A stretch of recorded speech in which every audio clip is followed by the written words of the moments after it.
আমাদের মাননীয় প্রধানমন্ত্রীকে বলবো এই সিনেপ্লেক্সগুলিতে যদি বাংলা ছবি না চলে সেগুলিকে অচিরেই ব্যান করে দেওয়া, বন্ধ করে দেওয়া। ওরা বানাক ওখানে অট্টালিকায় আরো অনেক দোকানপাট, চলচ্চিত্র থেকে বেশি লাভ হতে পারে।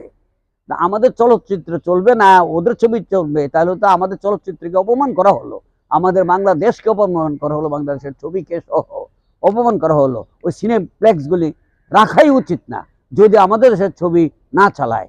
চলুক কি না চলুক, সিনেমা হল বানিয়েছে, আমার ছবি চলবে। সিনেমা হল যখন বানানোর জন্য পারমিশন নেয় ফ্রম ভেরি বিগিনিং, এখন জানি না, তো একটা কন্ট্রাক্ট থাকে, সেখানে লেখা থাকে সিনেমা হলের পারমিশন আপনারা পাচ্ছেন, ওটা ভাঙতে পারবেন না কোনোদিন, ভেঙে অন্য কিছু করতে পারবেন না। হ্যাঁ, ভেঙে আমি 10 তলা করবো, কিন্তু আমার হলটাও থাকবে, তাহলে হতে পারে। তাহলে ওরা এগুলো করছে তাদের মানে অনলি তাদের ব্যবসার জন্য।